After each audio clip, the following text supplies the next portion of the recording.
ko guys, nakasalampak na naman si Teacher Lily sa sahig. Malamang, papaguri na naman tayo nito. Teacher Lily, ano na naman gagawin mo? Hi, YouTubers! Welcome back to me in YouTube. Yes, tama siya. Mapapagod kayo sa araw na ito. Pero, worth naman ang magiging pagod nyo kapag nagawa natin ito.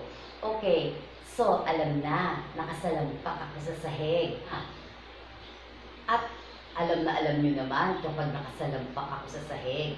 So, ano naman ba itong workout na gagawin natin? Actually, this workout is good for women. Kasi, kaya ko nga siya ginagawa. This is what we call the Pilates workout.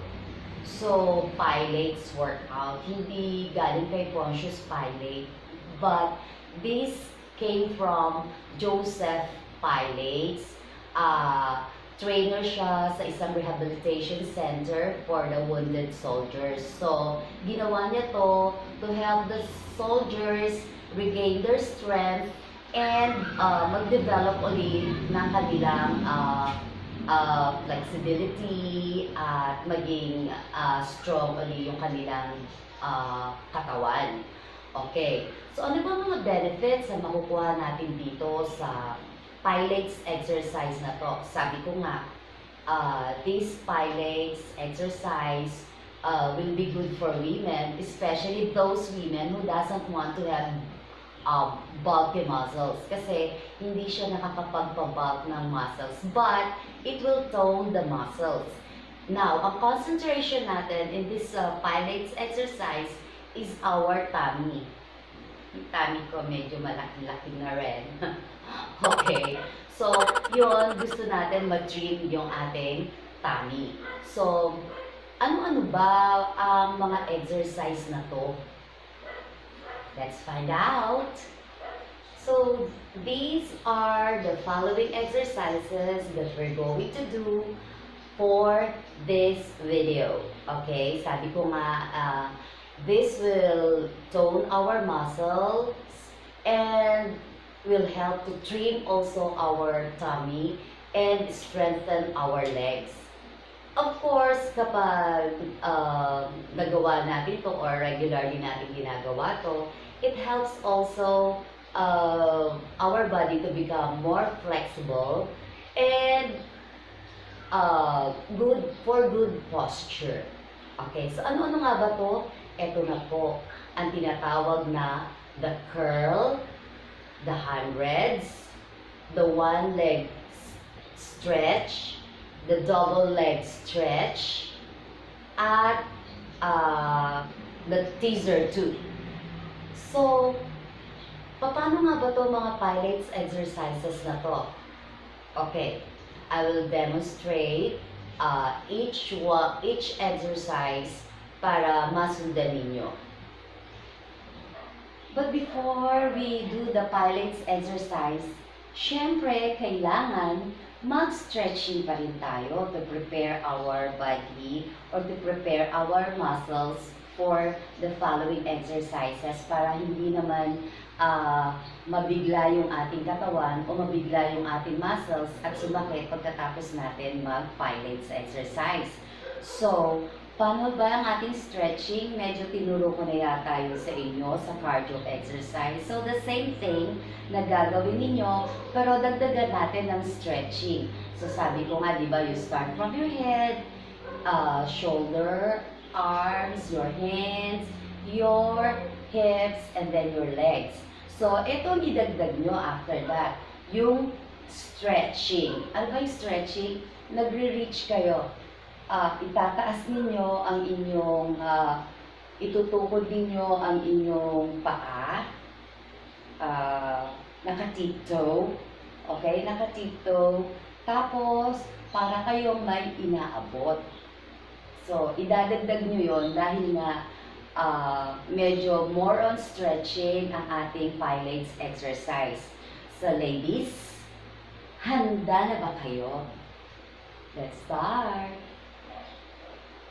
Okay, so let's start with the hundreds. Ano ba yung hundreds? 100 nga ba ang gagawin natin? Okay, let me go back to the Pilates workout.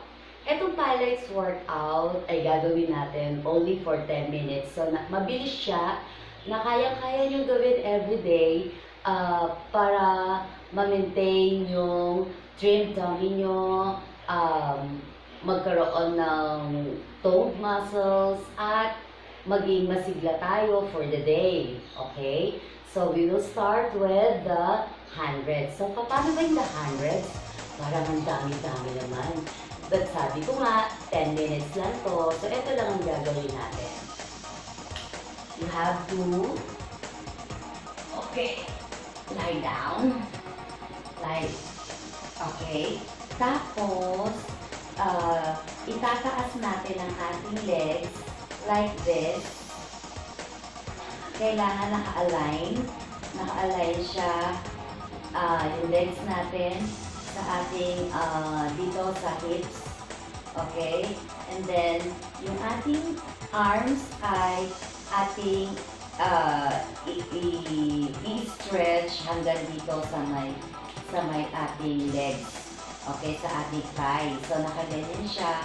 And then, eto ha, pag magka-count tayo ng 1, 2, 3, 4, ibig sabihin yan ay mag-inhale tayo using your nose.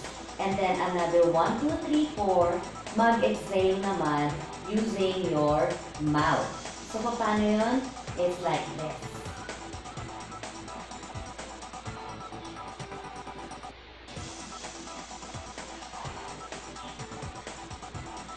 1, 2, 3, 4. 1, 2, 3, 4.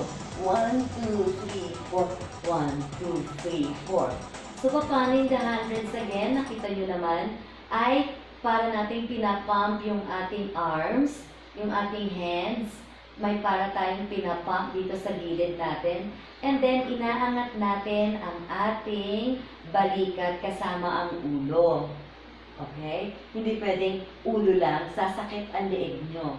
Kailangan pag inangat ninyo ang inyong ulo, kasama ang balikat. Kagaya nito, ulitin natin. 1, 2, 3, 4. 1, 2, 3, 4. 1, 2, 3, 4. 1, 2, 3, 4. So, habang ginagawa nyo yon, inhale, exhale. Okay? So, hindi siya nakakapagod, di ba? Okay. Ang susunod naman ay ang tinatawag na the curl. So, ganun din. Breathe in, breathe out. Meron tayong 5 exercise. So, ibig sabihin, for 1 minute, ginagawa nyo yung exercise na yun, kasama na yung breathing. Okay? So, eto na nga yung pangalawa, ang the curl. Ang pagkulot. Hindi na buhok, hindi na katawan. Hindi naman totally i-curl natin ang katawan. But, eto lang yun. In lying down position again. Pagdikitin ng inyong mga binti. Tapos, just like this. Aangat nyo ulit yung inyong balikat kasama ng ulo, tapos parang may inaabot ulit kayo doon sa inyong bandang hita. Medyo matagal.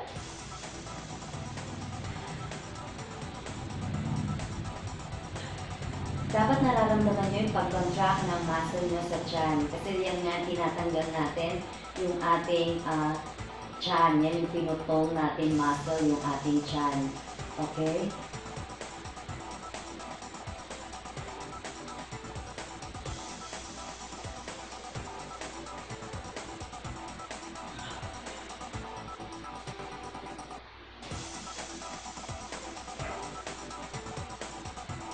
Okay, so yan ang tinatawag na curl. So next is the single leg stretch. So madali lang siya, yung single leg stretch. Ito lang yan. Ganun pa din.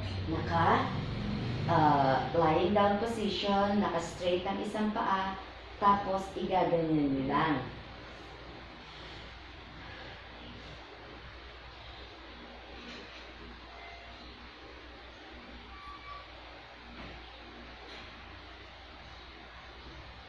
palit.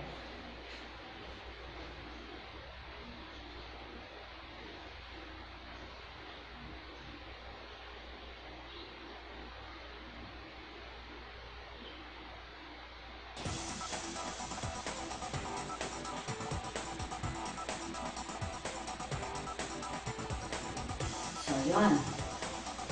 Okay? And then, ang susunod natin gagawin ay double leg stretch. Okay, lying down position. Tapos, iangat ang inyong likod.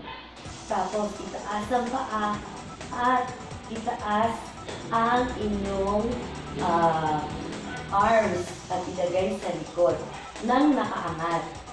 Okay? So, this is what we call the double leg stretch. Para kayo may inaabot din. Yan. Okay? And then, we have the teaser 2. So, pagkagaling natin doon sa double leg stretch ay ang teaser 2. Yung parang curl din siya, pero mas mataas ang position ng legs. Okay? So, itataas ang position ng legs, mga 45 degrees. Tapos, nakaganon, naka-stretch din ang inyong arms towards the direction of your feet. Okay? So, medyo nakaangat ang inyong likod at ang inyong ulo. At pakiramdaman ninyo, dapat nagko-contract ang muscles nyo sa inyong tiyan. Okay? Whew. Next.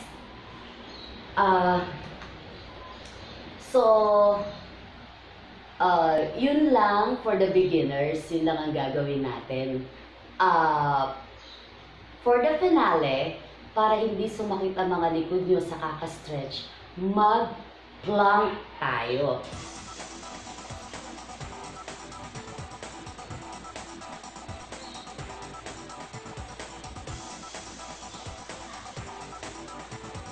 Ganun din, mga 1 minute plank.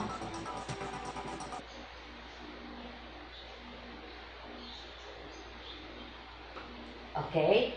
So, yan ang tinatawag na Pilates workout.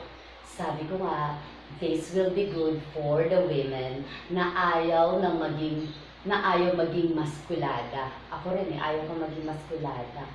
But, gustong toned ang muscles at firm ang stomach or ang tummy.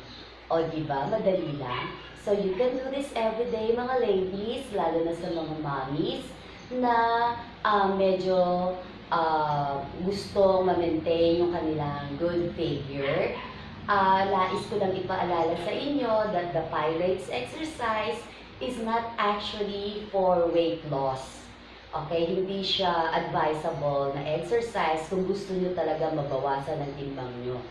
This is just to maintain good flexibility of the body, having toned muscles at firm ang tummy, kasi yung mga ginamit nating exercise kanina for beginners will be good to trim our tummy. Okay, I hope nagustuhan ninyo ang ating video for today. And simulan nyo na agad para, wow, sexy na naman si Mommy. So, guys, especially ladies na nanood ng video ko, please don't forget to subscribe to my channel, Teach Lindy Wow, and push the notification bell para updated kayo sa mga kapikayan ngunit makabuluhang videos ni Teacher Lindy. Bye! See you again!